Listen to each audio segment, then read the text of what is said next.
Yeah.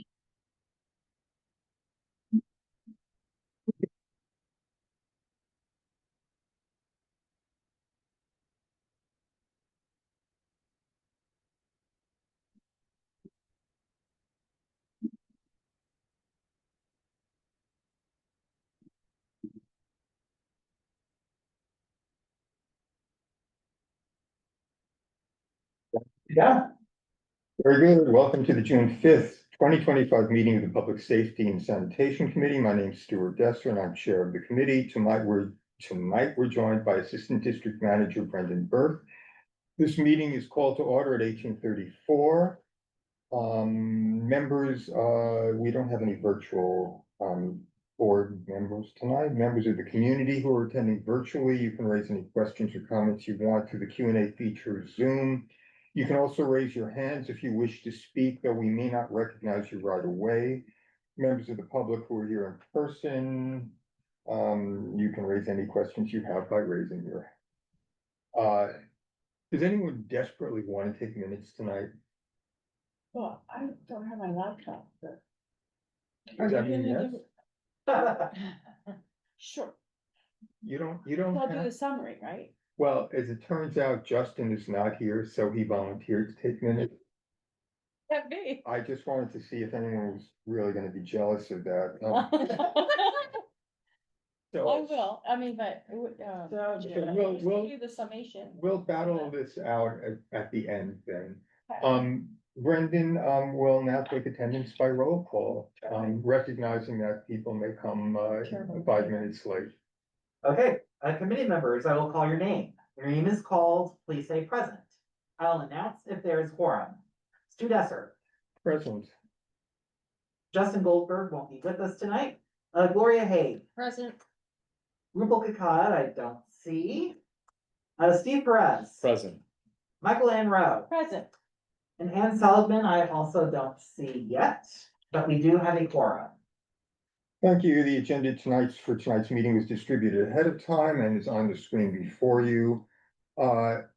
Because I don't believe we'll have anyone joining us from either the state senate, state assembly, or the council's office, the third and fourth items will probably merge together.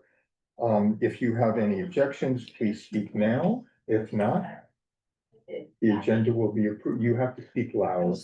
Sounds like someone familiar. This fine. Hi, yes, Oh. I'm sorry. What? Sorry. Okay, we've counted you as present now. And you've missed the good part. Oh, what was the good part? Wait, I was gonna say, was it sweet? We've just adopted the agenda. The minutes from the May 1st meeting were distributed ahead of time. Without objection, we'll adopt the minutes. Any objections? No objections. The minutes from the May 1st meeting are adopted and they'll appear soon on the on the CB6 website. We know the ground rules. Absent objection, we're going to suspend the rule requiring committee members to be recognized before speaking, but please try not to speak over others. Remember that committee members, well, there's no one online, so we don't have to worry about that. So we'll move right on to the first agenda item. We have Anthony Solomita. Yep. From the New York City Office of Emergency Management, who is going to speak with us about the dangers of heat. It's up to you. Okay. Very good. Where am I standing again? Oh, You can sit at the table with us if you.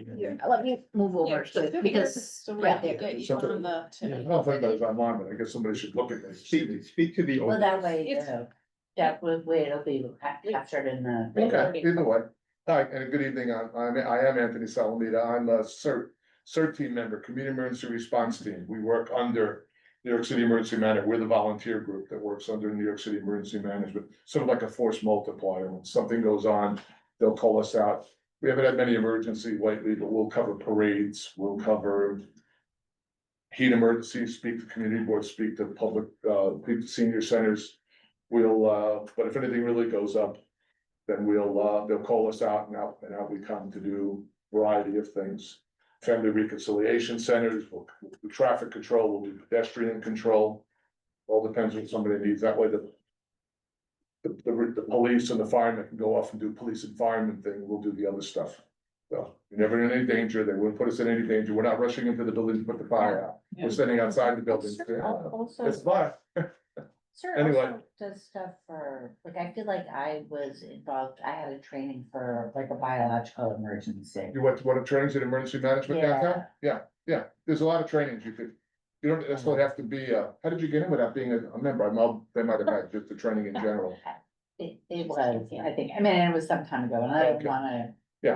There's a lot of stuff that goes on like Yeah, that, but like, anyway. it's a great organization, like, great. Cool. The resources you offer that Sir offers are just beyond what you're talking about, Yeah. and great, so. Okay, well, anyway, so we're gonna talk today about. Heat emergencies and beat the heat is what we cleverly call this part. And of course, we arranged it on the hottest day of the year. Hard to go wrong. Plus, we are actually already in summer, we're in meteorological summer. Astronomical summer is June 20th, but meteorological summer is June 1st. So we worked the whole thing out perfectly. Perfectly. It was all planned. Yeah. Look at today's 90 degrees, 92 degrees, it was working. Yeah. I was sweating it out, they, come on, you gotta break 90, I gotta talk about it tonight. They did.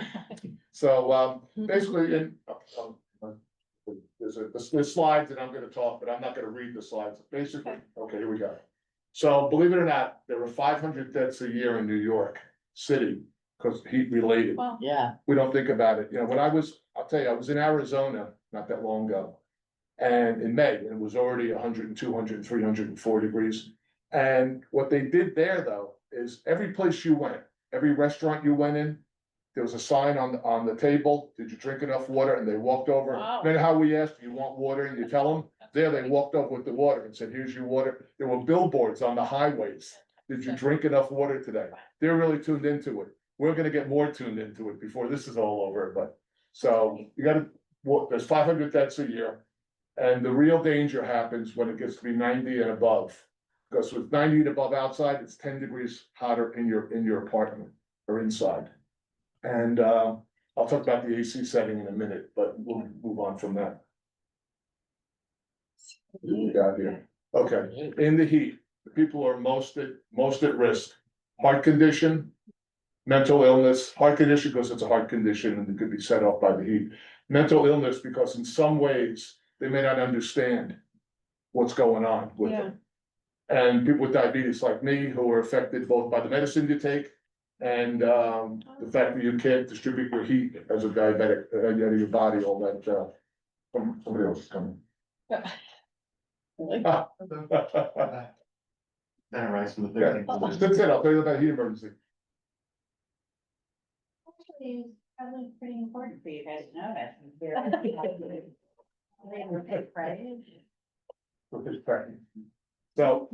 So yeah, those are the most at risk, but a lot of people are at risk, elderly are at risk, a lot of people could be at risk. And even newborns are at risk, lots of people, heat affects a lot of people in a lot of ways. We got it. Okay, so that's way to beat the heat is use an air conditioner.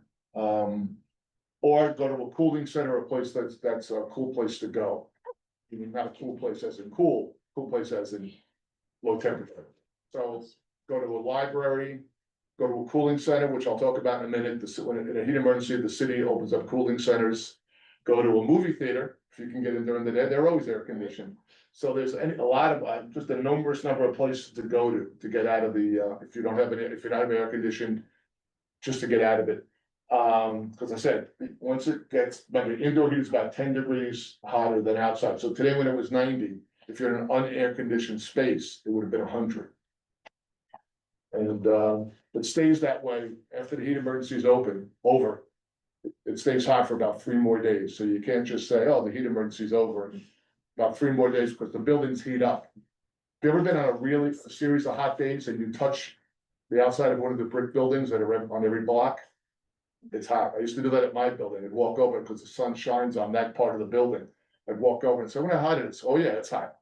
It's hot to touch. So do the heat, the cooling centers stay open longer too then?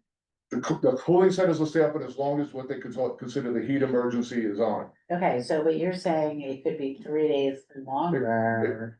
It could last that long, but But the the key heat thing thing- about the 3 days is that after a heat wave, it's after the heat wave's over, your apartment will likely stay hot Yes, for 3 and so more it days. seems like you should have a cooling center. to And, go and to. depending on the nature of the heat emergency, they may or they may not, but you could also go to the library, go to. What's a good store? Go to Trader Joe's right down on 32nd Street, go to Trader Joe's, there it is. But a lot of places you can go, but the key thing is, and then, once it starts up. You gotta do something to cool yourself off, or you can just turn on your air conditioner, that's how most people do it. Do you have any idea the percentage of residents that don't have access to air conditioning? Yes. Because especially with elderly, No, I I- would think that'd be a big problem. That might last, what we discovered, we do canvassing for heat emergencies, and last summer when we did them. We did them from the top end of the community board, which is 96th Street, down to the bottom end, which is 14th Street. And what we discovered was almost everybody had an air conditioner. Yeah. We had to look real hard Wow. to find people. Certainly everybody in, like, I'm in a high-rise building, Central Air, a Yeah, lot of that. But we went around to other buildings, we were uptown around 91st Street. And we were going back and forth on the, what I call the side streets, so 90th Street, 89th, 92nd, back and forth to the 5-story buildings. Mhm. Almost everybody had an air conditioner. interesting. So But like a the room, 500 like a- deaths that you're reporting every year, are these people that have air conditioners and they're not operating them? Don't, I don't have, I just know that there was 500. My sense of it would be, but I don't wanna commit to it, that they don't have one. Well, they certainly have an underlying issue. That takes, because I was surprised when I saw it was 500. That would seem to be a lot of people, but, citywide, maybe not. Yeah. 8.5 million people, maybe 500 is not at Well, all. and then there's people that just walk outside and don't realize, and who knows, they might, like you said, they have a condition. Right. And they walked too long in the heat, don't realize it, and just, take a heart And it's attack. also the fact that maybe they have the air conditioning, but their socioeconomic conditions are such that Right. they have to then Yeah. decide Yeah. between Where the- food and rent or heating bill, so there's also. Yeah. Okay, let's Yeah. finish your presentation and then we'll interrogate you. Talk to my lawyer. Okay, so, before that, go to the next one, thanks. Basically, if you're home and you're inside, and this will answer part of the question about running up a bill. What you wanna do is close your curtains to block out the sun. Sun come through the window, that's heats up your apartment. If you could avoid that, that would be a good thing. Limit your oven use, don't cook if you don't have to. You don't wanna heat up the apartment or your house any more than it is. Take a cool shower, if you could do that. Stay hydrated, drink lots of water. The more water you drink, the better off you're gonna be. And don't wait till you're thirsty. By the time you're thirsty drinking the water, it's too late. Too late, don't drink before that. So, and, yeah, this is, go to the next one, it's gonna be about I think it's gonna be about okay. So what happens often, not so much around Manhattan, but what happens often out there in the world during a heat emergency is the power goes out. So if you're a person that's on some kind of medical device, you should register with the power company, with the utility company, register with Con Ed. So when if the power goes down, somebody they know to come, they know something's going on and they know to come to you. I was at one time towards the end of my career with the city, the administrator for emergency services at the housing authority. And we had more than one power for lights, used to go out there a lot. But one time something went out and I get the call in the middle of the night, and I go rushing off to the Bronx. And when I was there, they go into the office, they pull out the notebook, the list that has this one's on this device, this one's on that device. We went in, police went in, fire went in, Con Ed went in. Because what to see their status was and whether we move them out or do we leave them there. Yeah, But it works. If you register the device, then people know. Don't, if you're on one of the oxygen generator, the Yeah. breathers, and if that's Yeah. what you need. If no one knows you're on it, no one knows to come to you. Mm. So you register the device with the utility company, register with Con Ed, and they're very efficient. They keep it, they know about it, they do it every day. Somebody will respond. That way we know something's going on. If we don't know something's going on, you don't have it, no one knows to knock on your door. Anyway, there's that. If the device has a backup battery supply, make sure you have the batteries, make sure they work. Do that with everything, your battery powered radio, your flashlight, all those things. Make sure you have batteries for. In fact, I just checked mine out in my battery powered radio. And of course, it was dead, but the batteries were dead. So they're not dead anymore. I changed them, but I hadn't thought of that till yesterday. And you can sign up for Notify NYC. It's an app. Yeah, And it gives you all sorts of information, everything you want to know. In an emergency, you get all sorts of information, and you get it without an emergency. You'll get traffic delays, you'll get a bunch of things on it. So you might want to sign up for that. but you can set it for just your community district or, I'm sorry? like, you can set it up for just local. Oh, yeah, it's for different things. I mean, you could tap into the subway things, you could tap into a bunch of things. It all depends on what parameters you want to set on. Yeah, So, I get subway alerts, so. Okay, cool beans. So you are here, obviously to get the message out. Do you work with Con Ed, for instance, to? We see Con Ed at different events, at different things, but we don't necessarily work with them. Emergency management, New York City Emergency Management does. But That my, filters what down I'm to us. asking is how do you communicate with people who might have equipment that need? They talk to Con Ed, they talk to the power company directly. The, They contact Con the Ed. client. Yes, if you have the Registration. equipment, you call Con I'm Ed. asking how they know to do that. I'm imagining, and I don't know 100%, it's out, you hear about it a lot, you'll hear about it more now, you're gonna hear about it at things like this. But I'm imagining also, when you get one of those devices, somebody tells you, yeah, they tell you to contact Con Ed. And it's, it's just a way so that they know, like I said, if all else fails, they know you're vulnerable and somebody hopefully will knock on your door. Okay, and cooling centers, do they accept pets? No, I'm gonna get to that, because I think there's a cooling center slide, but I'll tell you now. No, I'll tell you now. Cooling centers, they'll open, when the emergency happens, you'll get, they open them up, some do, some don't. And there's no, I don't have a rhyme or reason to which ones do and which ones don't. But I will tell you what hang on a second. Okay, if you go on to Finder, finder.nyc.gov/cooling centers. So it's finder.nyc.gov/cooling centers. It'll bring up the list. Now, you'll see the list now, but because none of them are open, so it doesn't, it's just a list. But some of them take pets and some don't. And but I don't know the rhyme or reason for it yet. I don't know which ones do. Perhaps when they open them and we all go online to look, then you'll see it. That's a huge issue, because during one of the things we discovered after Sandy, I think it was after Sandy, people wouldn't leave without their pet. yeah, And initially, the centers wouldn't take the pets, at least not all of them. That was changed immediately. No, it was actually, it was after Katrina. People wouldn't leave. They wouldn't leave their pets behind in New Orleans. So after that, New York City even changed its rules. You can take your pet. And since I helped operate one of the centers, people have the most bizarre pets, man. Can I bring my boa constrictor? Oh, my. Well, if you have to.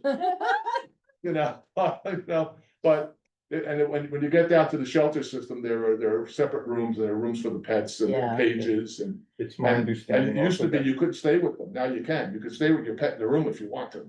it's my understanding also that Petco will now accept, let people come, and I can't figure out if Brendan wants to say something, but. Well, I actually have somewhat of an answer to your question, Stu, because like when there are these heat emergencies with cooling centers, we do like to advertise it at CD6. So yeah, Pepco has a number of locations throughout New York City that are open for people with pets, including a location in our district at 991 Second Avenue.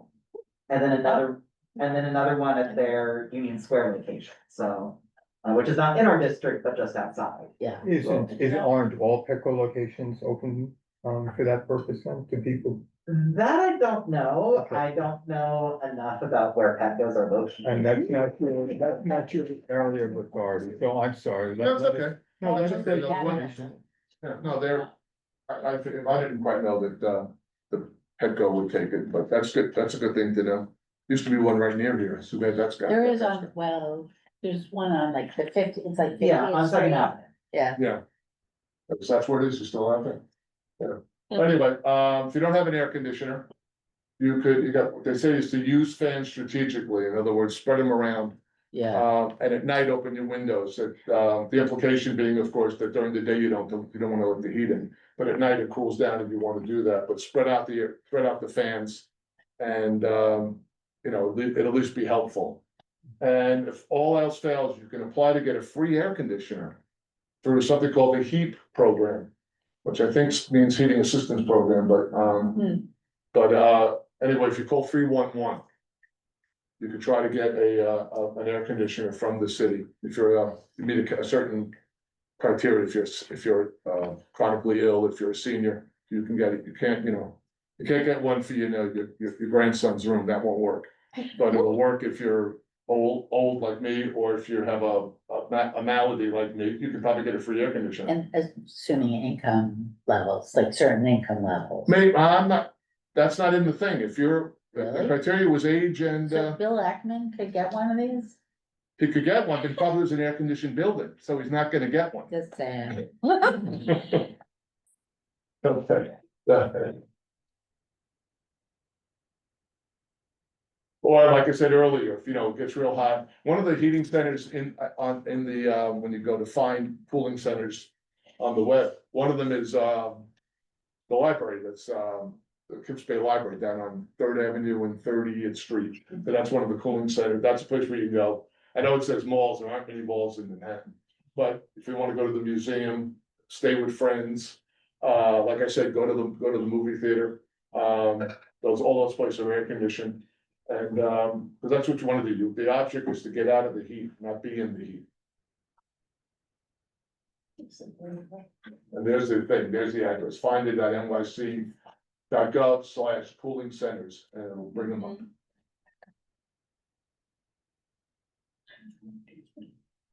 Mhm. Let me go. Or you lose it? Oh, you went into it? I'm gonna go forward backward. Okay, there it is, that's what it looks like when you bring it up. Very good.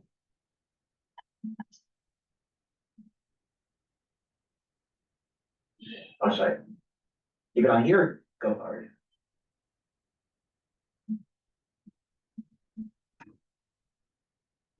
Should I go forward? Yeah, you gotta back it up one more, I don't know if we skipped ahead. Okay, we got to that, hang on a second, that's what it looks like. Yeah. And that's what when you look at it, it's a map, there's an arrow, there's a little thing on this side, so you'll see where they are, the cooling centers are. Looks like these were open today, Yeah, we got about Oh, 90. yeah, looks like they were open, Yeah, that's good. yeah. I don't know what the temperature you tripped before you open them, I don't know what I that, think they usually, No. if they're gonna have 3 days, then Oh. they open them. I didn't think they opened them for one day. 3 days. yeah, 'cause it looks like it says close, you know what it could be though? What this could be is not that it's open today. Remember where it is, it's all in senior centers and other kind of centers, so the center closed at 5, that's just what the center's posted. Yeah. I didn't hear that anything was open today. Yeah, I didn't hear anything was open today. 3 days of heat. I have one month notify NYC is for horse work, like if you're working a horse, they, An HORSE, horse? Yeah. Okay, I won't get into the details, but I got an alert today that, you must stop working your horse. Because oh. there's like an equine heat index and there's 90 degrees, so I wonder if that's not why it's showing, it's like, we went above 90 today. But you can't bring your horse to the cooling You center. guys have any mounted in your, when you were 17? 13. 13, your horse, yeah. Any mounted horses? No, not. Okay. Because we would have had the answer, they would have been the answer, he would have said. We get email alerts anytime, the temperature goes a certain degree, Yeah. that, all the carry horses can't be out there. Yeah, or other. Yeah. I wonder if they follow that. Okay, we go forward. But I'm saying that's one of the notify NYC things, so there's. Get past this thing. Okay, so that's sort of the end of it, so anyway, you could, go to nyc.gov/health/heat, now you get some information that way. you can always call 311, not 911, call 311 for any sort of assistance you think you need with the heat. Get the Notify NYC, get that app, it'll give you all sorts of information. And the heat program, for cooling assistance, they'll try to get you an air conditioner. You could have all those things, and the big thing is stay out of the heat if you can, don't go out in the middle of the day if you can avoid it. And, Hydrate. hydrate and stay as cool as you possibly can. This isn't the day to go jogging. So, there we go. Thank you. Thank you. Yes, Thank you. helpful. Thank you. Committee, just so you know, on other emergency management questions, if you have them not relating to heat, forward the questions to me. We'll collect them and pass them on to NYCEM. Okay. We'll get most likely written responses. We can then follow up with a live response. So you've got 2 months to do that. Thank you very much, Anthony. Thank you. Appreciate it. Thank you. This was really helpful. Our next section, our next agenda item is special operations, I believe, Lieutenant Kenneth Rice, is that right? And you brought someone with you, I'm Officer Acosta. Nice to meet you. Officer, I'm sorry, Acosta. Acosta, okay. Are you community affairs officer? No, I'm part of the Q team, which we're here Oh, to the new- explain, what the Q team. So you can see that we're pretty casual here. I wouldn't know when you talk. Make the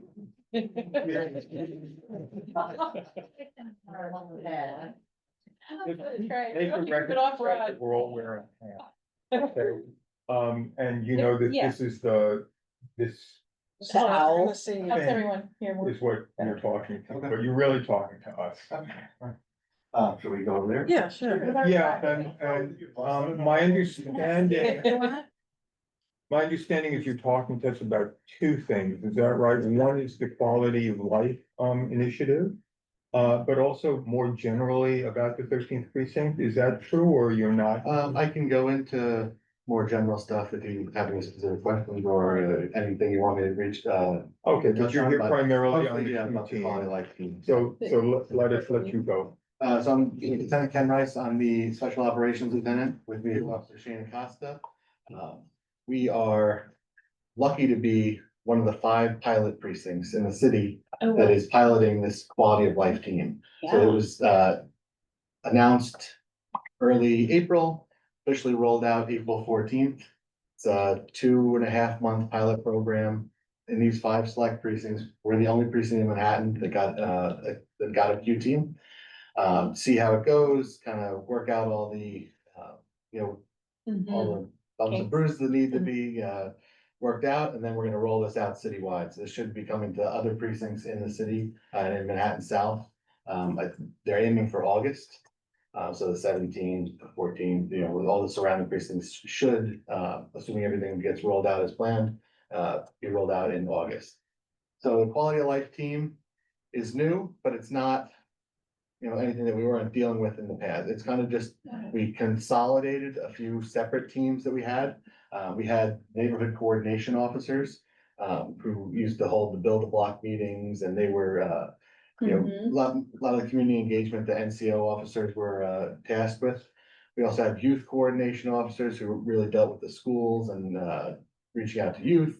We had traffic team that would handle traffic conditions, and we had public safety team, which was handle more, violent crimes.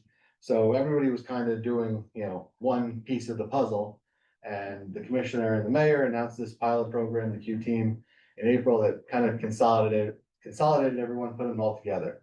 So we have, people from NCO, people from YCO, traffic, public safety, all on a team together. They're supervised by a sergeant.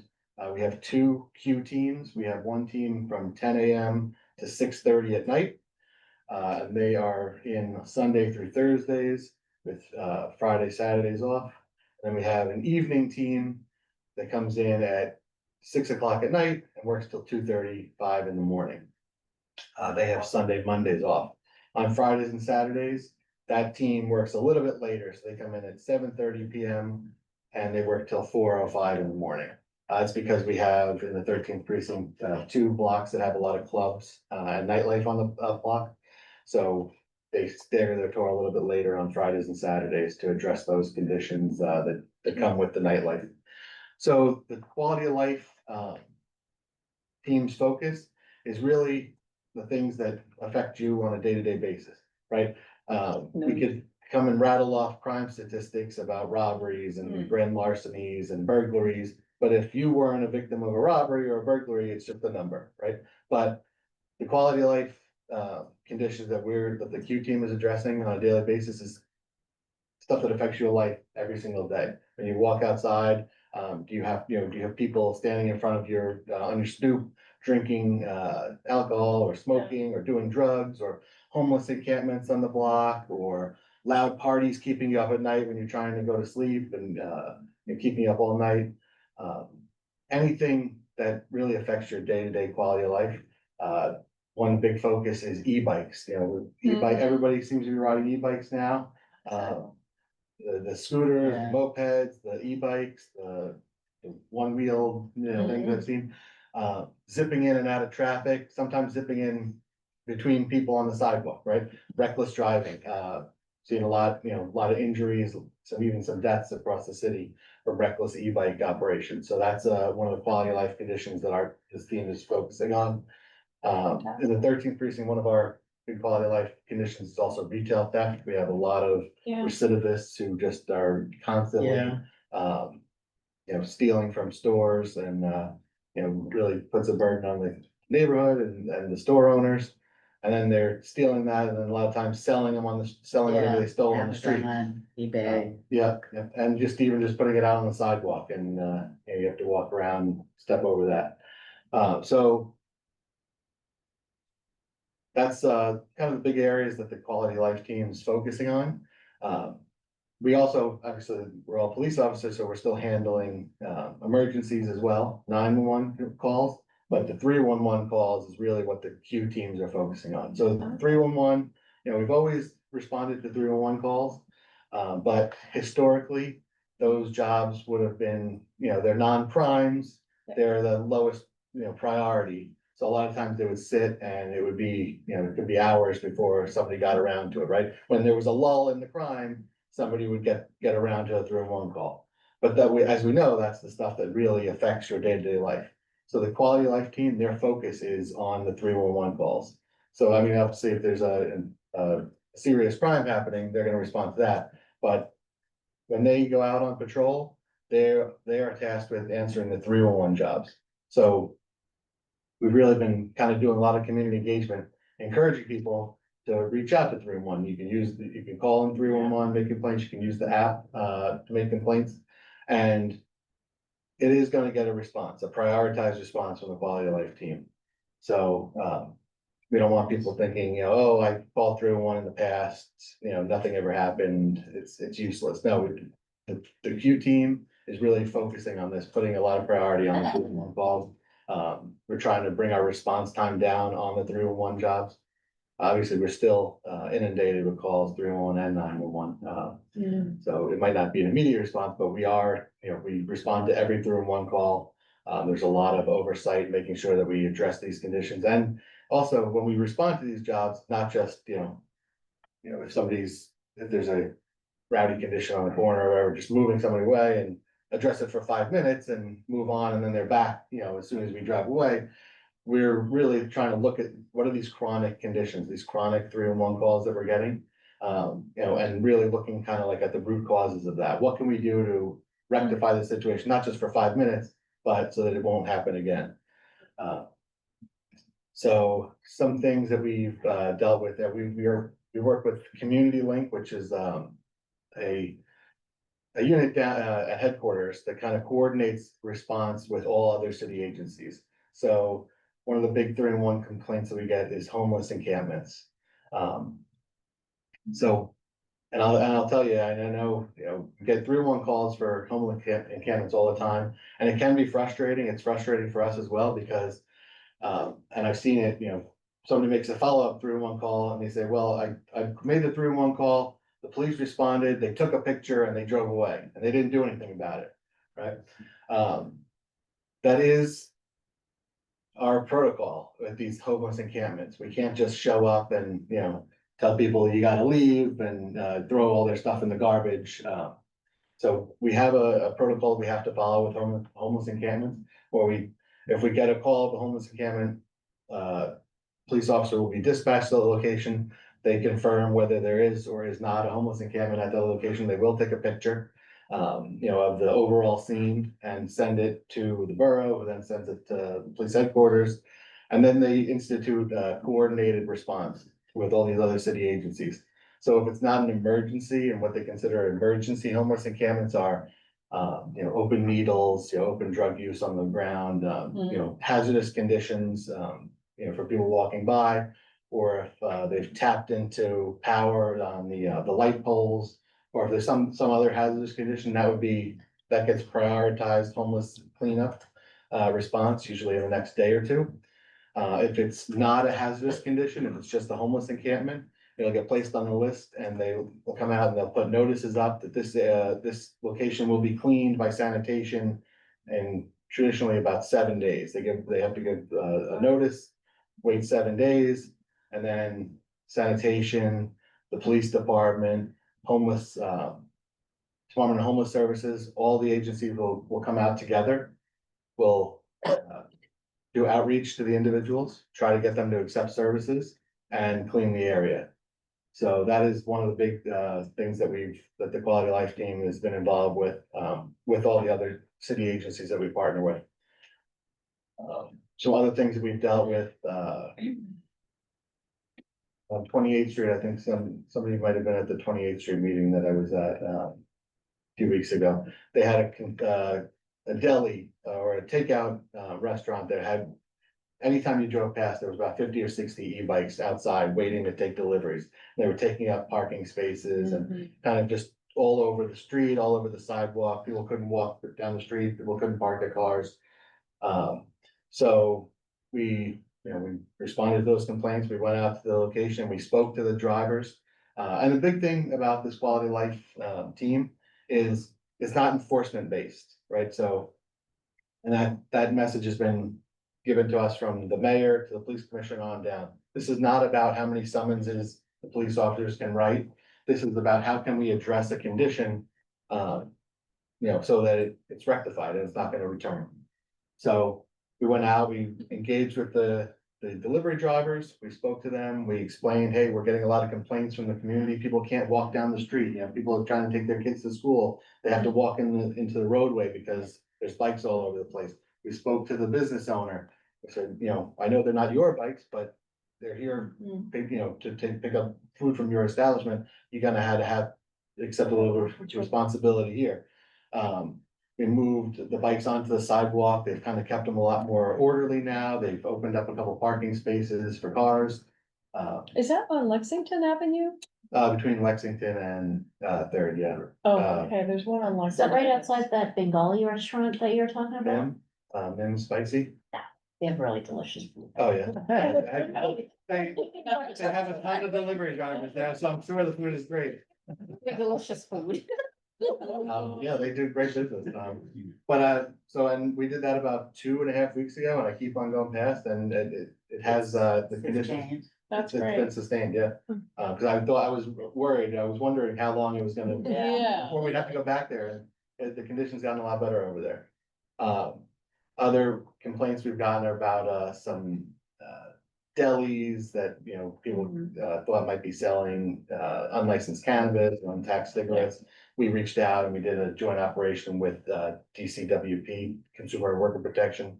They went and did business inspections at certain locations, issued some summonses for untaxed cigarettes they were selling. So really, that's the officers are really just, they're focused on responding to what affects people's day-to-day life.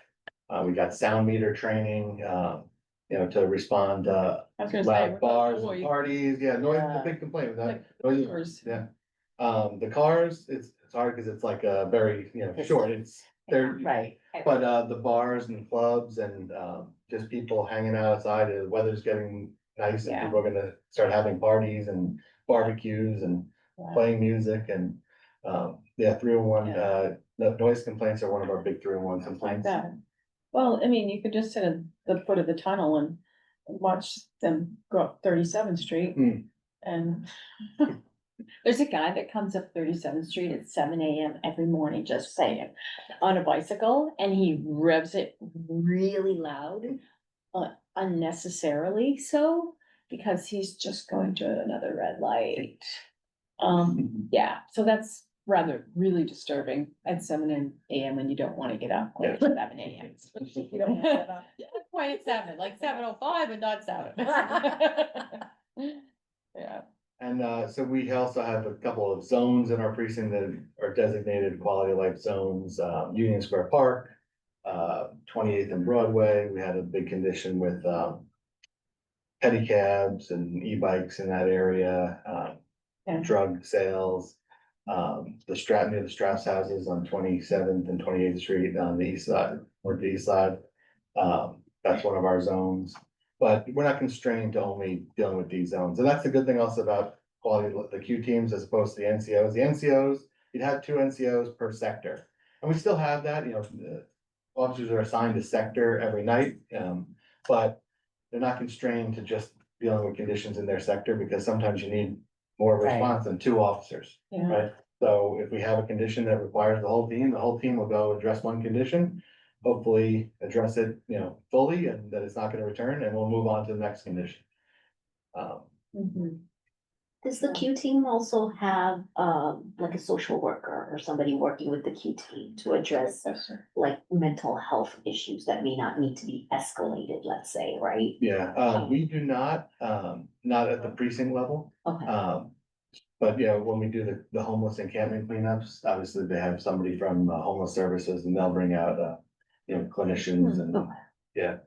Um, Are you finding now that, I mean, this is great because you'll be able to have this data as well. yes, But also, are you finding when you're speaking to the homeless people, can you give us a kind of percentage of people that will actually make an effort to go to a place, or they just absolutely do not want to, they don't feel safe to go to a place? I don't have any, hard data I can give you anecdotal, and a lot of times I'm we're. just trying to feel out, like. Yeah, how it's a small percentage, but it's not, and a lot of times the other agencies will actually do the outreach. I mean, obviously we deal Mhm. with a lot of homeless individuals, but, when we're doing the cleanups and, offering services, we'll try to send, because a lot of people aren't receptive to the police sometimes, yeah. Yeah. So we want the other agencies to Mhm. kind of handle that, and we'll be there for security and, safety. But it is a small percentage, but what they have seen with, the outreach for homeless individuals, it has to be consistent. It Yeah. might not be the first time, might have been the second time, might not be the 10th time, but maybe that 11th time, Okay. something clicks, and then they say, okay, Yeah. I'm just wondering if you can say anything about, I've heard that there's like several of our elected officials requested an interagency task force for the 28th Street between Lex and Second. And is this kind of a response to that, or was this already in the works? Is that addressing that issue, or? I'm not certain, but I don't think it was in response to that. I think this is, I don't know when this was, Initiated. designed and initiated. But I don't know if that was one and the same, or if this was something separate. Is there anything else you can tell us about that? The conditions I was surprised to hear that our elected officials, including, and it says Manhattan Community Board 6 is involved in this task force to address the quality of life issues it was, I mean, I can read it. It's signed by like Kristen Gonzalez, Harvey Epstein, like everybody requesting the mayor to address the quality of life issues on 28th Street between Lexington and Second. I mean, Mhm. I don't know if I was not aware that there was such a situation, so, yeah. Like that was not in, like, Yeah, there, It came out 2 weeks ago. yes, so- yeah, just to interject, the office has been hearing about issues on that specific 2 block stretch of East 28th Street, including Strauss houses, there's a deli between Third and Lex. where there have been reports of illicit activity, so yeah, that 2 block stretch is a real concern. So before we ask any more questions, do you have more of a presentation you want to give us before we continue to interrupt you, or? Yeah, I mean, Officer Costa's out there, actually doing the work every day. so, Yeah, And I think how he was is it? very familiar. It's good. See you around the block. I'm always around. You're still Officer Costa smiling. was one of our field training officers. He was training new officers. He, Great. one of the best guys we have, and, he always has a It's good, fantastic. So very I'm just great gonna- demeanor and. I'm just gonna ask a short series of questions, Sure. which will get interrupted, I assure you. There is, it's my understanding, a 311 app for city employees that you keep on your cell phones, so you can see the 311 messages Yes. in real time. Explain that?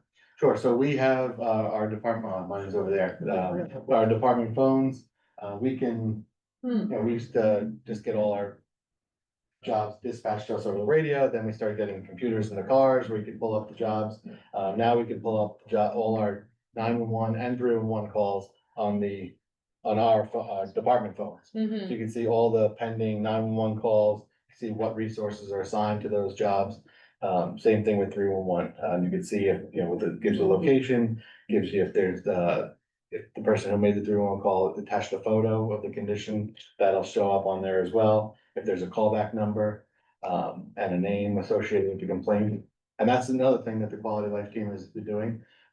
We're starting to make a better effort at calling back. You know, most of the 311 calls we get are anonymous.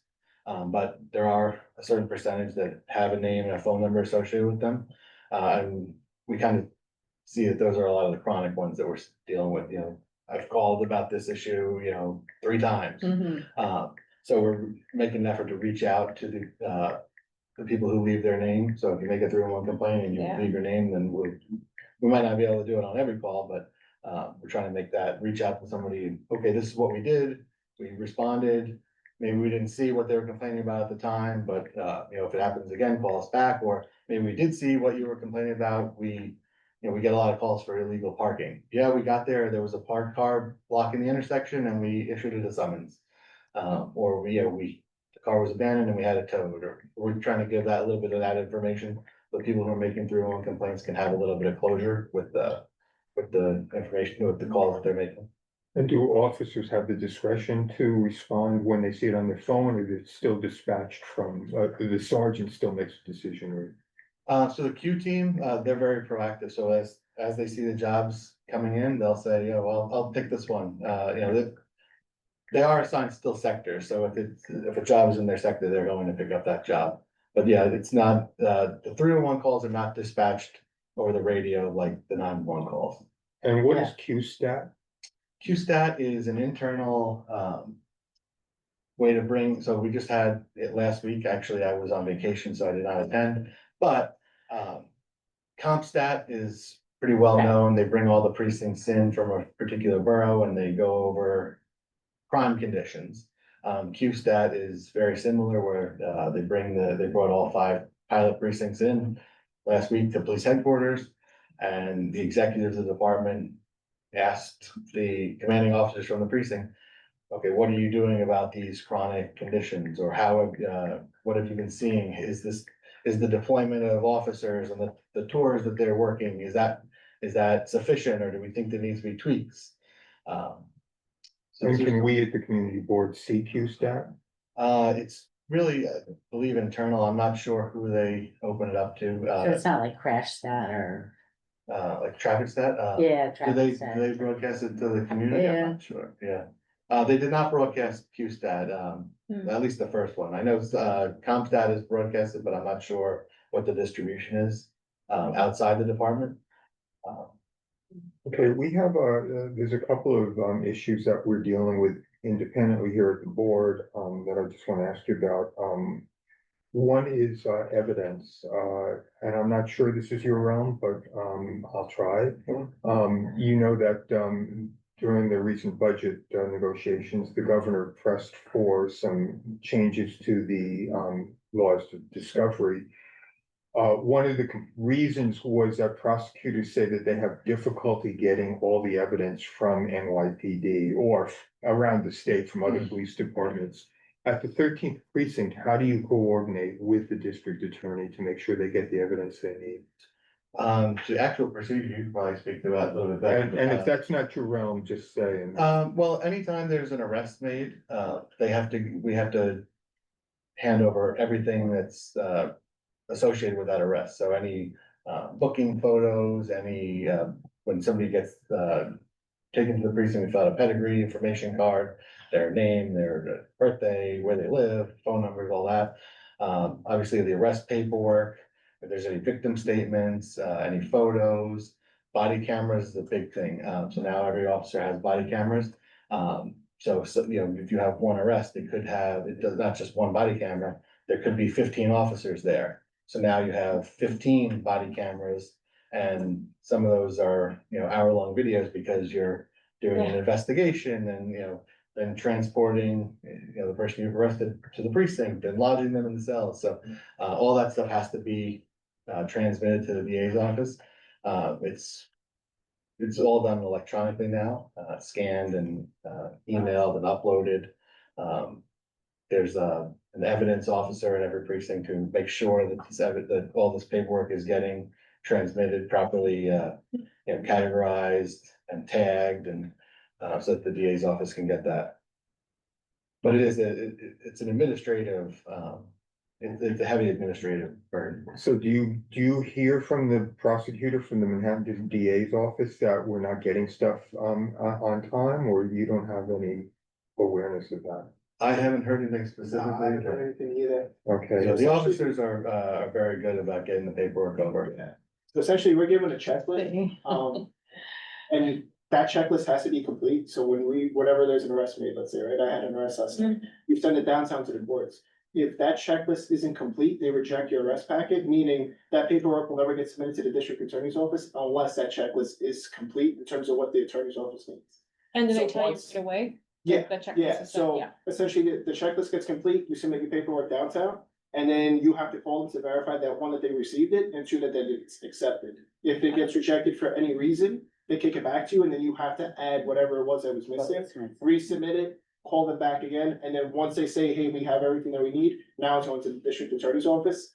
And then usually the next day, or if it's a desk appearance, or a week out, you'll hear from the attorney themselves. And if they feel that there's anything else that they need, then you have a direct line of contact with that particular attorney, and you get them the stuff. But I mean, if there's an arrest, there's a clock ticking Yeah, so. right away. in terms of He wouldn't be that- able to leave to go home until all the paperwork is Correct, updated. correct. And approved?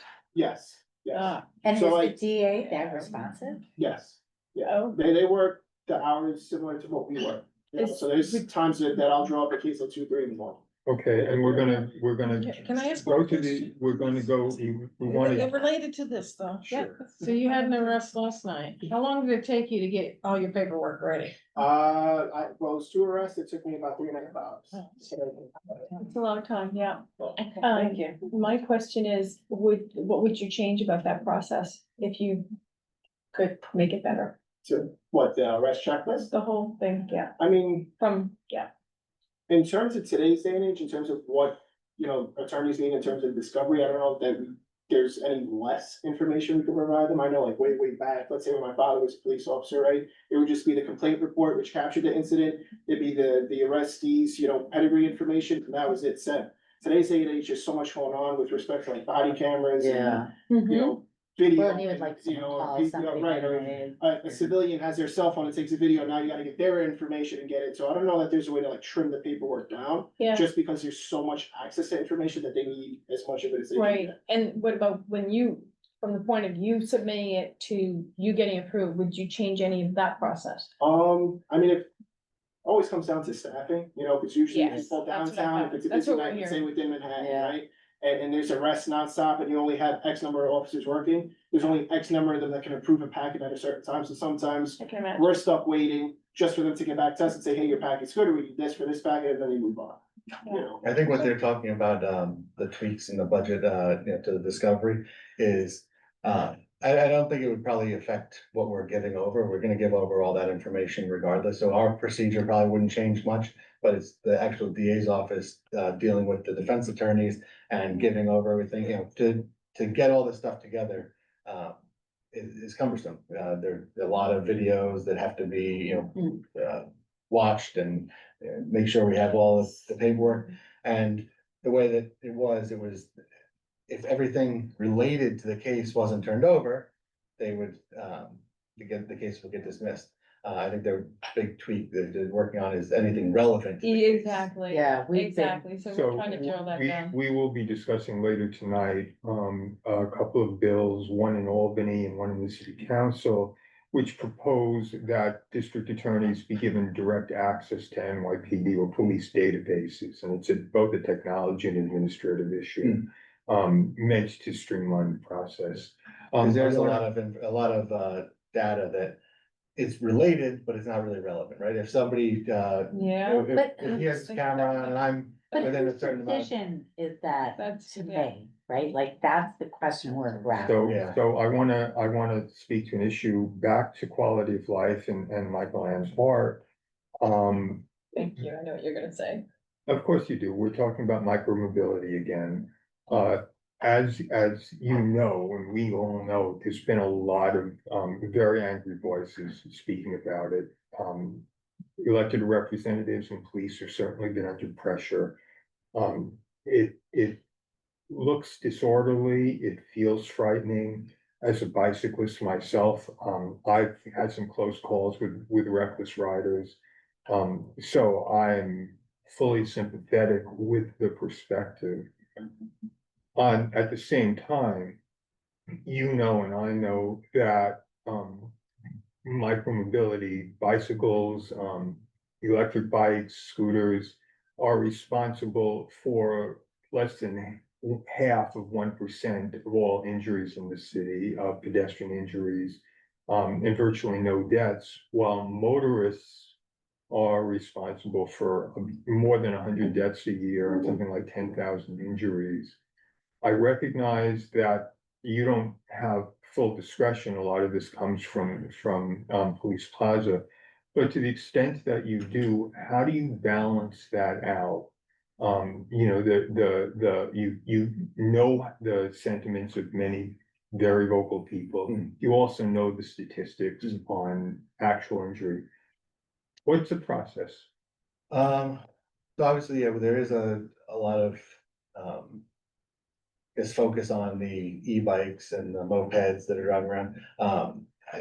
If you noticed over the last couple of years that, I guess, especially during, right after COVID, you saw a lot of gas and electric mopeds that were unregistered, and we had a big enforcement, push by the NYPD the last few years, and now it's very, very rare that you see an unregistered moped, which is good, because that means that this person has registered, it has this required safety equipment, they have insurance on that, God forbid they get hit or they hit somebody else.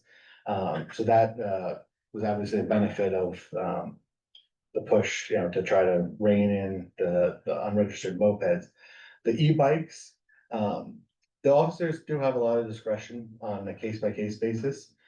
We obviously need to respond to 301 complaints about, reckless driving and people riding on the sidewalk and, people leaving bikes all over and blocking, the sidewalks and blocking people's houses. If it's, somebody just riding on the sidewalk for, a few feet and, we can stop them and say, hey, you're not allowed to ride on the sidewalk and it hasn't put anybody in danger. A lot of times they will just say, hey, just so you know, you're not allowed to ride on the sidewalk, you gotta stay on the side, on the street, and there will be no enforcement with that. If we see something really reckless, somebody, really causing a danger to themselves or other people, causing cars to swerve out of the way or, riding through pedestrian traffic on the sidewalks. On a case-by-case basis, they can take enforcement action. But you're issuing criminal summonses for moving violations of bicyclists, and you're issuing civil summonses for moving violations of motorists. There's obviously a disbalance here if you're looking at injury statistics. If you're looking at the disorder on the streets and the way people feel, it goes the other way. Yeah. So I'm just asking, is there a way that your precinct, and maybe there's not, maybe this is what comes down from. Yeah, I know there was a couple articles in the paper about the criminal enforcement. If you look at Yeah. those, there's only a very, select, offenses that they really wanted to focus more with the criminal court summonses as opposed to the moving violation, the civil summonses. You know, the reckless driving, the DUI, Yeah, just Yeah. riding on a sidewalk is generally not gonna be a criminal court summons. But if it was the dangerous aspect. but it the is one I against the would- law. That's the one I would most like to get rid of. Like, Yeah, rather than like driving through a red light, I can deal with that. Riding on my sidewalk. yeah, I mean, it leads to the question I was gonna ask, thank you very much, Stuart. You know, you now have this Q force, this team, task force. Yeah. So how do you see when you talk about maybe ramping up? You know, I don't know, how are you going to grab somebody or like address someone on the sidewalk? That is a major, that seems to be the number one quality of life problem. On the sidewalk where people are walking daily. So it's bumping in people with carriages, elderly people are afraid to go out. So how would you possibly, I mean, you know, do you not think that there should be a separate task force just to not necessarily give a fine, but to make a presence and make awareness and say, you're not allowed on the sidewalk. That's it. Yeah, and we also have, a community affairs section in the precinct that does outreach. They'll go out and they'll hand out flyers. I know. They'll go out to that's where the bikes congregate and they'll do outreach and educational outreach. We're not looking to just issue summonses for all this. And a lot of times if we get a 311 call about somebody riding reckless, by the time we get there, they're not Right. there anymore anyway, right? If we see something in front of us, then we'll address it. Just like we do. So a license would be helpful for you guys, a license on any of these motorized bicycles, Um, a number that you could see. I guess it couldn't hurt, but I don't know, I'm not sure how much it would help us on the individual enforcement aspect of it, but. But you're not gonna enforce people anyway. Like you're not, there's no enforcement with these people that drive on, with anyone that drives on the sidewalk, right? There's no. enforcement. Sometimes they do, yeah, sometimes Yeah. they'll take enforcement. Yeah. Last week saw somebody get a ticket for riding on the sidewalk. Right, And there are, whether if you're a delivery driver, there's more requirements that they have to wear a vest and a helmet and, Mhm. so there are different requirements for, as opposed to just somebody riding a bicycle, for Mhm. leisure. There's the commercial aspect does have some requirements. Right. So I think it's a very positive, I'll say change, that you're out there, thinking of yourselves as problem solvers rather than as enforcers. Yeah. How do your officers feel about that? I mean, that's somewhat contrary to the way police have always been, right? I think we've always been problem solvers, but maybe not as publicized, right? I mean, even, you and I started my career 13 years ago. I mean, we were, I started out on a foot post in Times Square and this little area, of the block was my beat. And I addressed all the problems on that part of my life, right? I solved a lot of problems. So I mean, I think we've been problem solvers all along. Maybe now it's just getting a little bit more publicity about that that we're focusing on, maybe putting a primary focus on these quality of life offenses where it would have been, on the back burner historically. But I think we've always solved problems. So you're always on foot? No, so the How officers does will. that work? So officers generally in cars driving around just because of the area they have to cover. We do have some officers who we put on foot in, along the Fifth Avenue retail corridor. We have a couple officers on foot, just to address retail theft in that area. A lot of times the officers they'll do community, engagement. and they'll park the car and they'll walk through Union Square Park or Madison Square Yeah. Park. Yeah. So they do try to get out on foot to engage with the public, and. And hopefully they are not parking in the bike lanes. Just saying. Okay, can I ask a couple? Please. So, obviously, not all 311 calls are NYPD issues. Mhm.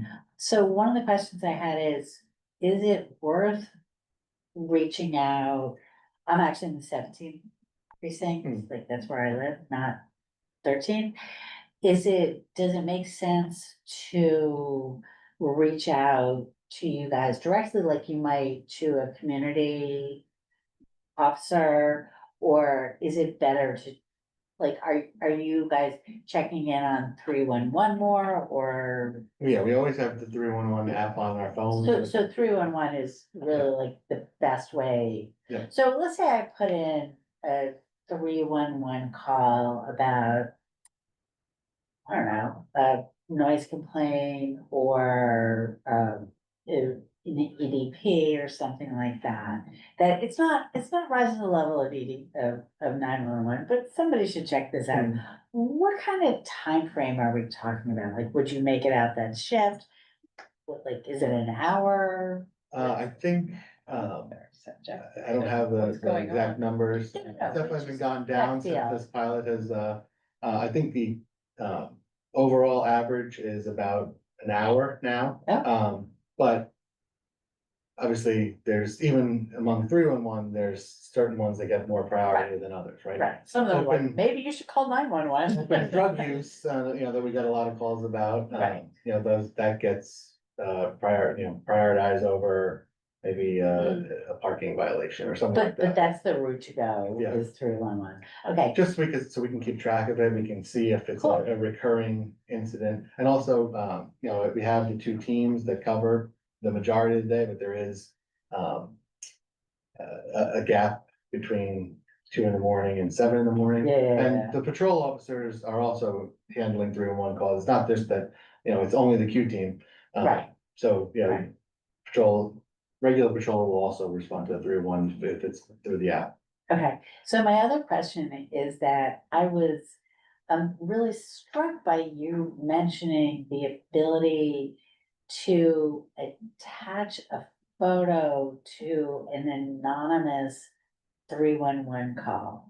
Yeah. And I was just like, Works okay, great. how do you do that? Oh, yeah, I was just gonna say, the app is so much No, better no, no. Okay, there was something I wanted to report about because of that. police abuse. Placard abuse that was like so egregious. And I took pictures, but it's a place where I also park regularly, and so I was not entirely comfortable reporting it under my own name. But I was like, but the reason that I have a valid complaint is because I have pictures of this placard abuse. And so I'm just like, how do you do that? And it's not something that is in the 311 No, I app. thought you were It's, talking it's, about something else. yeah, it's I not think like, it would be under illegal parking. It- I'm not, the expert on the, but I'm just saying, like, so if but you're doing it through the app, because you did say phone. Yeah. And it's like, but how do you attach a photo to a 311 phone call? well, no, you can, Yeah. you can use your phone to do like, to make a complaint, like Okay, yeah, through the 311 app. Yeah, because you did I'm sorry, I make notes, an anonymous 311 call, like if you're making an anonymous 311. But it's the Oh, same yeah, thing you like you could call through one, or you could use the app to do Anonymous. electronically. yeah, Yeah, except there was nothing, you can do a picture and And be the truth is, anonymous. if they wanted I to find your understand number, that. they could. but not in the phone. Well, the 311 system Yeah. is not an NYPD system, that's operated by Do It, I believe. Yeah, I think Department of- that's right. IT. Because of course, So- there are so many Yeah. complaints that are not Of NYPD, course. you know, like all the sanitation, yeah. And just to let you know, with the placard complaints, that we do get a handful of those, that requires a supervisor to respond. It was not anywhere, it wasn't even in this county, so like, I'm not. Well, then, That's good. yeah, it's Yeah. not just gonna be that, an officer shows up and, oh, this is my friend's car, I'm gonna leave it, but a supervisor is designated to respond to any placard, abuse during one complaint. Alright, so I'll see if cause I did look on 311 and there was nothing that. It was like double parking, Oh, I see. You know, Sometimes the alternate side. 311 could use a little bit deeper, this is something for CB6 to know too, so. Yeah, so, I'm sorry. You can go first. I'll get to my question in a minute. So you said the first set of the QStat data were released recently. What criteria were measured? Like, what are you looking at as, like, what are your metrics that you're measuring Yeah, with this program?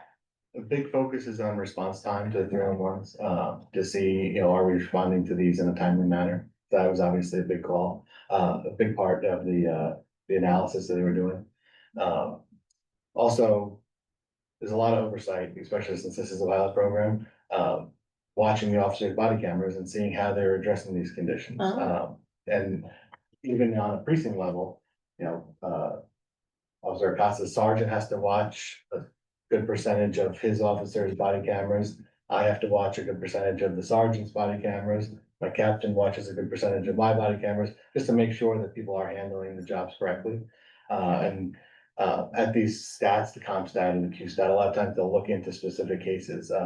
Okay, we have a lot of complaints on 20th Street or 21st Street with a club. We're getting a lot of 301 complaints about loud noise and illegal parking and disorderly groups and public drinking. What have you been doing? How are you responding to these, in a timely manner? Are you, speaking with the establishment owners, the security there? Did we have to take any enforcement action? If we did, did it address the condition, or, do we need other responses besides PD to address these conditions? So that's the type of things that the Q stat looks at. So let me just follow up on that. We'll get to you. Yeah. Yeah, This may be a very basic question, but, correct me if I'm wrong, like the changes happening with the Q team aren't in the way that, residents report issues, it's just in the way that you all respond to issues, is that correct? Correct, yeah, and I think also since this pilot rolled out, we have done a lot of community engagement and we're encouraging people to call 311, so that's also like the things that they look at, have 311 calls increased or decreased, have they increased overall, but have they decreased at these certain locations because we've addressed this condition, now we're moving on to something else. Now we've seen the number of 311 calls has increased, but that's because we're encouraging people, and I think historically people said, well, I'm not gonna bother with 311. It's not gonna get it might take 5 hours and, to get somebody over there, and it's not gonna get a prioritized response. And now we're saying, no, we will get a prioritized response with the Q team, so we're encouraging people to call 311. so I know this is not going to, get the response we want, but data, really helps us. If we can see not only numbers, but any kind of data on how, how a case was disposed, what happened in the field, that would certainly be something that a community board would want to see. Okay. So I can't, commit myself to anything right now, but, we do have, almost, But you're the pilot. Yes. So. no, I will definitely relay that message because we have, Yeah. almost, every other day check-ins with headquarters on what's going well, what's going, we just, the last couple weeks, we had shifted our deployment. We had taken half the day team and moved them to the night team, so the night team had 13 Oh, officers. lucky them. So, did that help? Did that address, help us address conditions? Did it not work? And we're ended up moving it back. But we are looking at this on an everyday basis, and we're relaying these feedback we're getting from the community to headquarters. So I will let them know that community board liked this, a lot of the data as well. And if it was your choice, would you continue the pilot? You like it? I think everybody's enjoying it, yeah, and it's very, Successful, successful? it's successful, and we're getting a lot of good feedback. That's great. it's good to go to these community meetings and because you really see what's bothering people on an everyday basis. And it's very, we were on 28th Street and we were addressing the e-bikes and doing the business inspection at this deli and, a couple of people who I had met at the community meeting the week before, were walking their dogs and they came by and, Lieutenant Rice, hi, good to see you. Thank you. I can walk down the sidewalk now. Yeah, I see. And they said, well, how long is this gonna last? I said, well, we'll keep on coming back and I keep on going back to make sure that it's still good, so. Right. Yeah, it's rewarding to get that feedback Yeah. from the community, say, Yeah, thank sure. you, I know we're kind of wandering all over the place, but you just talked about reviewing, body cam, which, I wasn't quite aware of the process. So you know that, the comptroller's office, for instance, has looked at special units, not by precinct, and found that a number of arrests or actions didn't have probable cause, for instance. A lot of times they were nonetheless approved by the sergeant, who didn't see a problem. Now, I know you're an attorney, right? Yes. So when you review it, you have a different perspective, I think, than someone who hasn't been trained that way. Is there a special procedure by which the sergeant or the supervisor determines if there was probable cause? Why do some sergeants not see a problem, whereas the attorneys do, the comptrollers do? So the body cam review is usually after the fact. Anytime there is an arrest, there's a supervisor who verifies the arrest, who's on scene or they're consulted with as the arrest is happening. So I mean, I guess sometimes maybe after the fact, when you're looking through something else, you might determine, oh, maybe that's, we didn't have probable cause, or if we didn't, if we catch it soon enough, then we would void those arrests. The review of the body camera is more just to make sure that we're addressing the condition properly, if we're making an arrest that, everything was done properly. This call may be recorded for your, for training purposes. So I don't know if that answered your question or not, but. Well, and then I want to go back to people in mental health crises. That's quality of life, but it's more than that. And you, of course, are familiar with the common, the trope that police officers are not trained to deal with people under emotional stress. And yet we call you for everything. That's We're 24/7, 365, we're the Swiss Army knife. Elsewhere in Manhattan, there's I think the Be Heard team, the crisis response. Yep. What do you want? Do you want your officers to be trained more to handle emotional, distress cases, or do you not want to respond to them? Would you prefer that mental health workers go out there? Or both. Well, that's a different problem as well. I mean, just speaking for myself, not for the department, I think it's, a lot of times they can be adequately handled by mental health, professionals, but I don't think the police department will ever be removed entirely, because as we know, a lot of calls that start fairly innocuously escalate very quickly. So, a lot of times we're not. Well, and we do get good training to deal with the emotionally disturbed. We do get a lot of crisis intervention training. So that has definitely gotten better, especially since I've joined the department. Get a good amount of academy training, refresher training.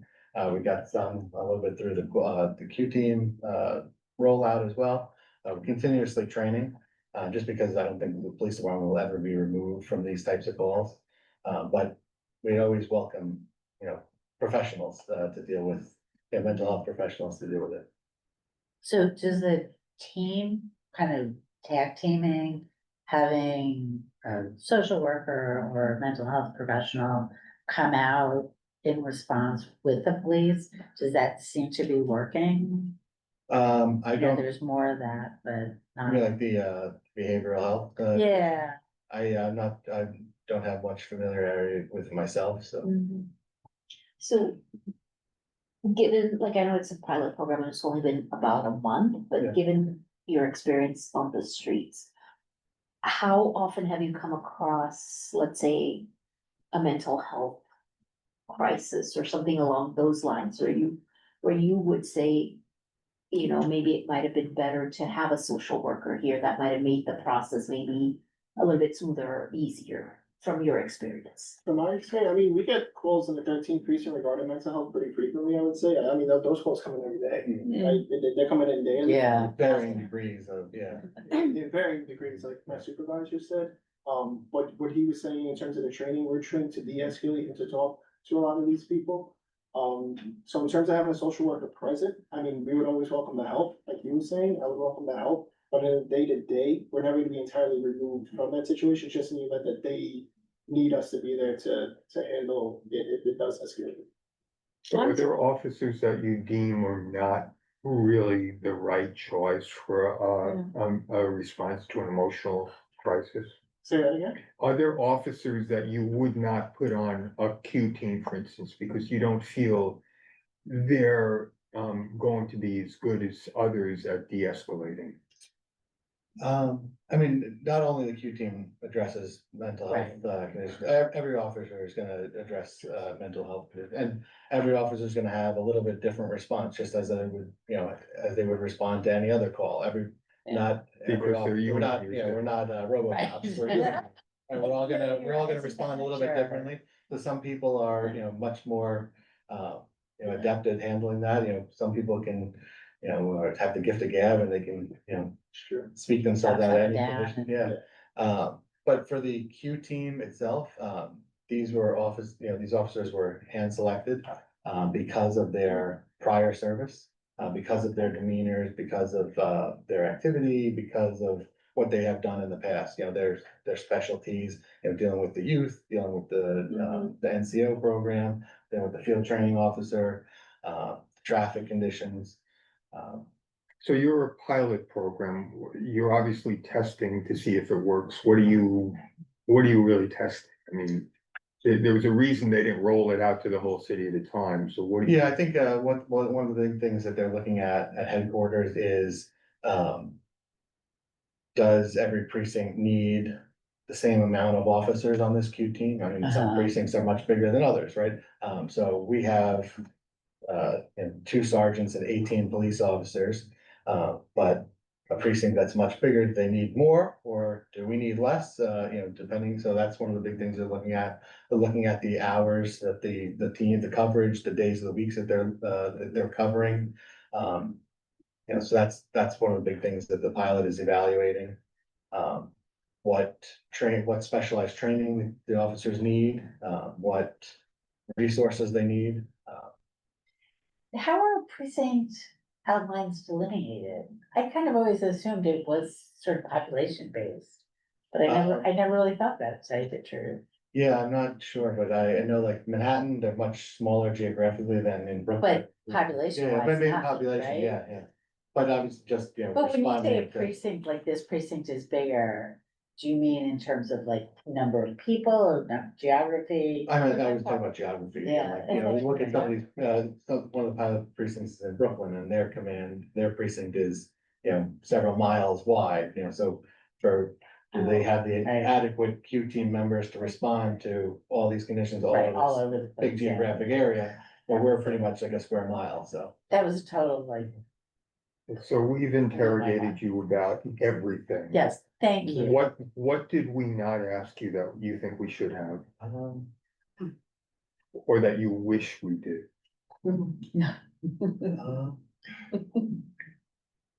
You'll walk away and you'll. You can you'll say, think of no, something. you were so smart, you got it all. I'm just trying to think of all the things, we've been dealing with so many different types of issues, I feel like we're pulled in a lot of different directions, but the officers have been handling it so well. That's great. Really, the officers that were selected, and they were selected before I'm fairly new to the 13th precinct. But the officers themselves were selected before I got there, but very happy with the selection, and the officers all bring a unique perspective and unique experience but they're meshing very well, and we want to hear about a success story. Not like the We wanna- quarterback on the Jets. So would you do it again? If you had the chance? But You'd stay on it? 100%.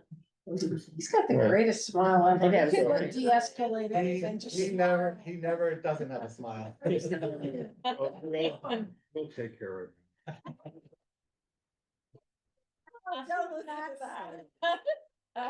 Alright, so, We have so chocolates. the feedback that you'll hear from me is data, any surveys that are done, any statistics on any content that shows the way you disposed of a case, the way you responded. Mm. All of that in our community is something that's gonna be of interest to us. Yeah. Any more How long questions? is the pilot for?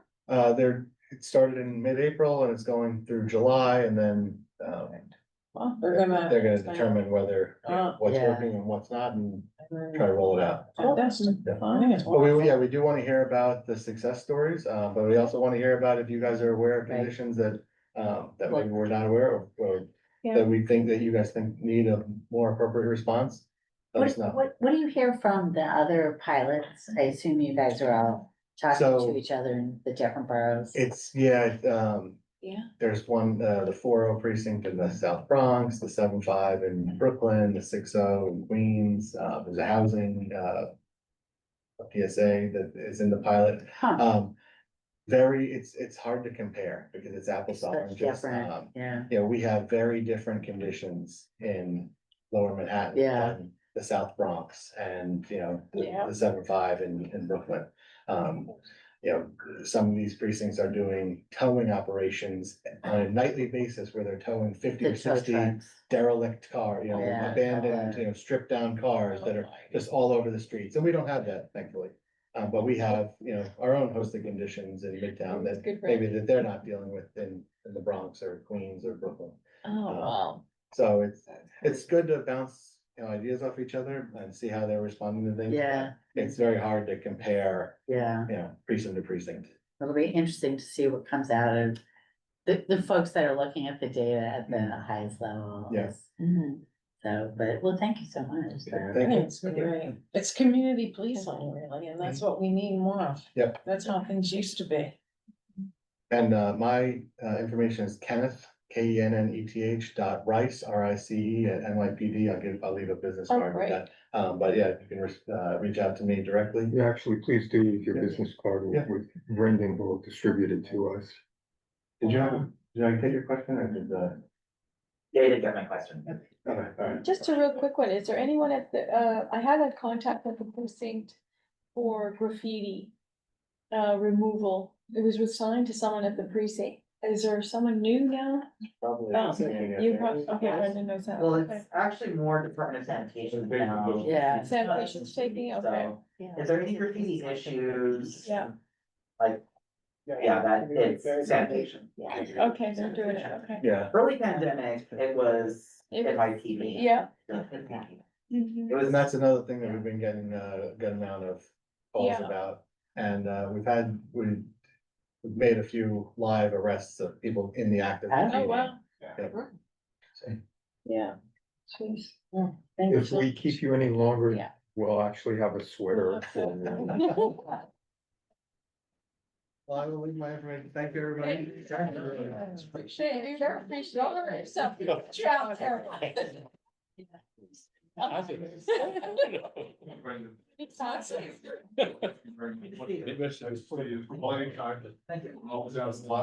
Thank you. Thank you, thank you. Hi, guys. Thank you. Take care, thank you. Nice talking to It will never get above 59 the rest of the summer, I guarantee you. you. Stay cool. So far. Thank you very much. Okay, we're gonna move on. I think we're going, I'm always wrong about these things, but I think this will be a relatively brief discussion because we've already talked about this. I know exactly what you're doing. Okay, we'll talk about you. So first of all, S613 885. Any conversation, if it could be taken to the hallway, so that way. You're getting recorded. That way people are all here. Also, that way people at home can hear. Thank you. Thank you, I know. I did. Thank you, Bob. Say that. Good night. Okay, at 6:13 8:25, I spoke with both, Myries and Lasher's office. They don't seem to believe it's gonna come up now that the budget is passed, in this session. On the other hand, Keith Powers' intro was introduced 4 days after the budget resolution, so it looks like that's something that he's interested in pressing for. We'll see, obviously, no one from their offices has been here tonight.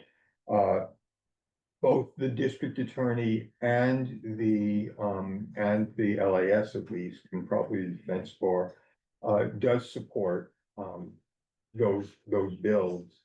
I haven't heard of any opposition from NYPD or anyone else, which may mean I just haven't heard it. Danny hasn't come out and expressly, pressed actively for this. And Sherman's with us. If you want to correct anything, you can, but you don't have to. We can just let you listen. So it looks like these are non-controversial. Obviously, NYPD doesn't seem to be familiar with them. They don't seem to be, to have any negative, consequences right now. Right now, it's a matter of do it, and administrative, officers just trying to make it Yeah. work. So endorsing these seems to be non-controversial. From my conversations, I also believe that both the defense bar and prosecutors have met sort of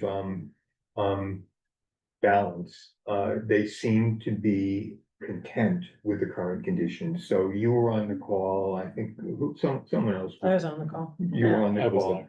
Yeah. Everyone was Steve on was the call. too, I saw. Not me, sorry. It's so I asked, DA Bragg, if he was gonna be pressing for these, and he seemed to indicate, I mean, there's always a hedge, Mhm. because, when you talk to politicians or lawyers, there's always an opening. But he seemed to indicate that he was not going to be pressing for any of this, right now. The Legal Aid Society doesn't seem to be pushing back. I mean, this was what we would call a compromise where no one's entirely happy. That's But, kind. but we've got a pretty good balance. So I think that our resolution would simply say, keep it the way it is, don't make more changes. Get 613 and pass. 1262, the other one, Yes. I'm sorry, the intro? There's a six- the Well- intro, the council. Yeah, actually, I will, Brendan, I will share my screen. Okay. As soon as I find it, it's probably this, if it's something really personal. I mean, I'm just like thinking about what was in the draft. Um, Oh, please. I don't know if anybody here remembers somebody showing something No way. inappropriate, Oh, no. like an elected rep. Or, occasionally people don't realize the camera's on and they're on porn websites. It was worse. It was a screen share. Oh. There was, there's the possibility that we could say that, there have been changes. I don't see any reason to do that. I think Yeah. this is Yeah. pretty, this doesn't go into too much detail, so how do you all feel about this? Are you Yeah. comfortable with it? Yeah, I mean, we worked Wait, on wait, it. wait. I figured it would be you. Go ahead. Well, Justin's not here, so. There's the whole piece there, I mean, cause I'm fine with all of the resolves and what we want it to do, but it says whereas the governor has proposed all these different things, Mhm. that's not really Wait. true anymore because he hasn't I mean, that was what she had proposed, like, She like that. a long time ago, but That didn't make it it's into kind of the. like not, it almost feels like It's. we didn't But we're get the building- memo, like. Okay, so So- if we change that one letter of has to had proposed. Had, yeah. and change the Yeah. tense. Because I think there's a reason, Why we're doing the whole thing. Yeah. And if you just, Had initially proposed or Yeah. something like that. yeah. well, I don't know that it was even initially thinking. I'm okay changing has to had. Yeah. Are we all happy with that? Dave? Oh, yeah. I mean, it just feels to me like a dead appendage on this thing, like it's kind of extraneous at this Well, I point, don't because it's think kind of I like, don't think it's extraneous, because what we're doing here is announcing that we don't want this to come back. She has proposed this. It's, the proposal can still exist even though it didn't happen. Mhm. So this is still what DAs and the governor presumably would like to have. Exhibit A. And we're not claiming that they got it. We're not claiming they're actively pursuing it. We're simply saying she had proposed this. And we're on record now as saying, before you even go there, this is our position. Like, don't bring it back again. And I think we're Like, writing let's not this Go for- back to it. I think we're writing this for two audiences. I think we're writing it for our elected officials. To say like, hey, we're kind of taking a stance on what was proposed. And also for community board members who 4 years from now, when this blows up, are gonna be like, what was the thinking in the past? And Oh, that's. so to kind of save them a little Okay. homework on That's a that. good point. It's a Yeah. historical value of what was this based on. Right. Yeah, and I think that's what That's students want to do, interesting. Yeah, Right. on the record. Yes. kind of. that's fine. If we want to keep it in the record, that's fine. The other thing that I was looking at here was where we talk about the people be bathing again. Mhm. I mean, I was in that call, nobody brought it up, and I just Huh. want to know, like, it feels like we're at this point now where people are like, oh, we're gonna work with this compromise. The, So the DA also supports, it's my understanding that the DA also supports codification of people, as of today. Oh. And again, I can stand corrected, but, I had a conversation this afternoon.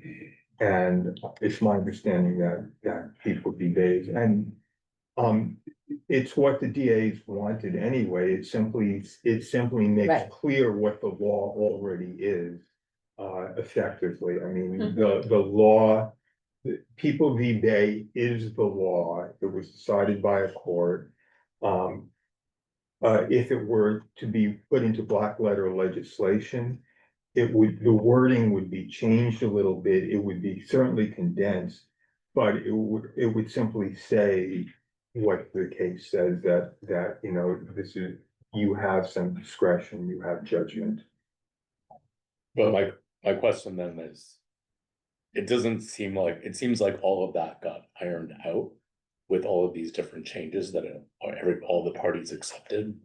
So it doesn't seem like everybody's saying, oh, we still need this extra codification, like, So is that an issue No. for the resolved? yeah, that's what, Yeah. it's fine for the It's- whereas, but like, I as think far where as we're us at right now, I'm sorry. pushing for. I think where we're at is in equipoise. Everyone, the defense bar would like some changes. The district attorneys would like some changes, but they're all relatively comfortable with where we're at right now. So they're not pressing for anything at the moment. These would be good things, and the DA does support S 613, A 25, and keep Powers, intro, which number I don't remember. It's right here in front of me. There it goes, 1262. They do support it. They may not be actively endorsing it at this moment, and they may be discussing that at this time. But we're just saying these are good things. We support them. And encourage them. And we're just taking a position that's not contrary to anyone in the case of these two bullet points, basically. You're okay? You don't seem Not thrilled. okay. Come on, Steve. Okay, but not Speak your enthusiastic. mind. Yeah, I mean, it's fine. I'm kind of like, I just wanted to raise that to like, I want it to be, Fair enough. I want this to be clean, because I remember, like, the other thing I think about when I think about our resolutions is this committee has like spent a lot of time on this. Yeah. We're asking the entire board to vote on this. But you know- So, you know, we don't wanna make something that's gonna raise Well, questions at full Mhm. board, and then people get into these, you know, anyway, I'm just trying to make it, Oh, like, yeah. but they I try to started, make things simple to the degree that they Mm. can be, yeah. But such it's that easy. everyone feels No comfortable. matter what. kind of I just feel But like I it's- think voting they're on it. gonna, I So- think, I mean, I don't wanna be smug about it, but I think to some extent, if they're not sure, they will either ask a question or they'll defer to us. Yeah, no, but I'm just trying to like ease that process Mm. along by saying like, Mhm. you know, there's things that we in the committee understand, but Yeah, like, Yeah. if you're reading something from another committee, you're probably like, what is this? You Yeah. know? yeah, well, it's, So- it's a heavy subject. It is. I And- mean, and I it's a will say, lot. I have certainly as a board member, but not at, like, if I had a question or an issue, when I get the package in advance where I see the resos and I either don't understand something or I have an issue with it, I typically reach out to the chairman and say, hey, can we just talk about it? Like, I don't wanna derail things tonight. Mhm. But so, I kind of feel like people have that opportunity and I know not everybody That's odd, because does you're so that. shy. I was incredibly shy Yeah. until I And- started We're gonna get you a sign, shy and reserved. Shy but not reserved. But I mean, I do think, I mean, I think people do have an opportunity if it is not being sprung on them at full board. Like, they have an opportunity It's up to them. to review the materials in advance, and if they don't take it, you know, I mean, Yeah. I mean, I don't wanna be like, well, if you don't take it, you can't talk about, like, you can't complain, but I do feel like there is a Well, responsibility maybe they there can be to. forewarned like we were, that this is going to be very heavy. And Well, you better do but some it's reading not- on it. It's not like super long, it's less than 2 pages. No, but it's like the whole subject, the whole Yes. thing. I mean, you don't But I start mean, delving into it. We have been heavy. talking about this for months. Yeah. If they were concerned with the issue, I look at other Mhm. committee agendas. If it was something they really care about, they should probably have attended one of our meetings or watched them since they are so readily available. And, you know, like, that's kind of like, you don't really do committee business at full board. And having said all that, it's still cushion. It still happens. Let's all be honest, what happens at full board with full on stuff at full board that Not goes at on this- and on, and resolutions get pulled, they get Yes. sent back, they get, you know. And I'm not be at this full board meeting, so I won't. So it's easy for me to start. But no, I'm granted, most people defer to the committees, that was my rationale It's a, for it's like a. I- no, I love heads trying up. to pare it down to like, what do we really, essential things that we really need to So put in I there. had hoped that I had drafted this in a way that would actually accommodate your concerns. I mean, I did not make it complex. I did not get into nuance. But you still feel like it involves more than you're comfortable with. I'm comfortable. I just wanted to raise those issues to say like, Thank you. we've reviewed it. Fair enough. This is Just to it. be on the record. I just want it to be. And you- Yeah. Yeah. Okay, so how does everyone feel? Shall we vote on this? Yeah. Yeah. Okay. So just to be formal, we are voting on this resolution on discovery. Just do note the annoyingly long, title I gave it. Are we okay with that? Resolution supporting bills that would improve efficiency of the criminal justice discovery process and opposing amendments to discovery law that could undercut justice. It's kind of long, but then again, But it's- it does say it. It's sort of, and relevant. it sort of sets It up sets- what's yeah. going on, like. It's long, but it tells you, it's a bullet point, like it just tells you what it's about. But we didn't ask Steve how he feels about it. Steve? Steve, how do you feel about that? I read it. Okay, so let us vote. Okay, so when I call your name, please say whether you're in favor, opposed, abstain, or not entitled. Stu Dusser, In favor. Gloria Hayes, Favor. Rupal Kakad, In favor. Steve Perez, In favor. Michael Ann Rowe, In favor. and Ann Seligman. In favor.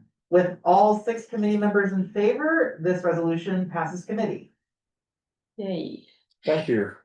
That was a long haul. That was a long, but I learned a lot. Blame it on I Stuart did. for bringing So- this up. I'm going to now, ask you, actually, if, this is administrative stuff, so we don't have to go on the record with this. So if you could all hang out when we're done, let's continue with committee business first. We do need to discuss, although not tonight, budget, issues and statements. So I want to, ask you what you feel we should be doing over the summer.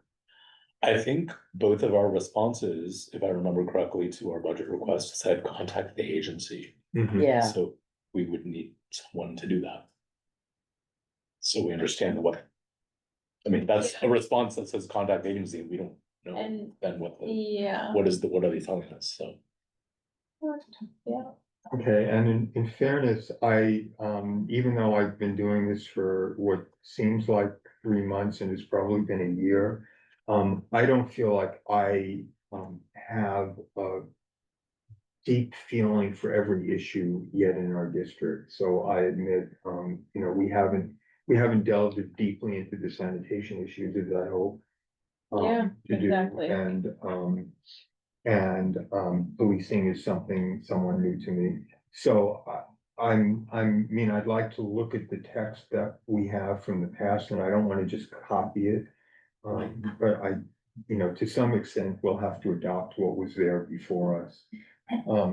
Yes, No, I was just gonna say, I sort of think I looked at the calendar, but this was like a month ago, that I believe our September meeting might fall on Labor Day. Can you? It shouldn't, because Labor Day is on Maybe it's Monday. Monday. Oh, That's You're thinking transportation. of a transportation. Transportation tends to have that issue. Yeah, on- that's in what I was September, thinking, But yeah. that's for us to work with transportation on. Okay, I don't remember, but there was something that I flagged. But what is the question about the budget? Again, just to refresh my memory. what is I thought we had already gone through that. But you I said- defer to Steve on all, but. We got agency responses to our budget submission, And what And was then that? they're called. so they said, call the agency. So that's why I'm saying somebody then Okay. needs to contact the agency, so we understand what is the response. And- And who is it appropriate to call? There's a contact that every, No, I mean, from this side. Oh, I think we know who's gonna get to do that. I mean, the chair of the committee would make the most sense, Yeah. working with the office. Yeah. Yeah. So, Okay, We have full faith. again, I'm asking everyone to stay for a few minutes after for some administrative issues, but, in terms of, substance, is there any old or new business? Chair's report, does that not come first? I have Are you spoken waving? plenty tonight. you waving? Yes, I'm waving the chair's report. Bravery. All good. No, I got nothing. I got nothing. Yeah. We'll have a motion to adjourn. Motion to Yes. adjourn. Second. I don't think we need a second. We are adjourned at, 2022. Thank you all. Tell us when we're not live.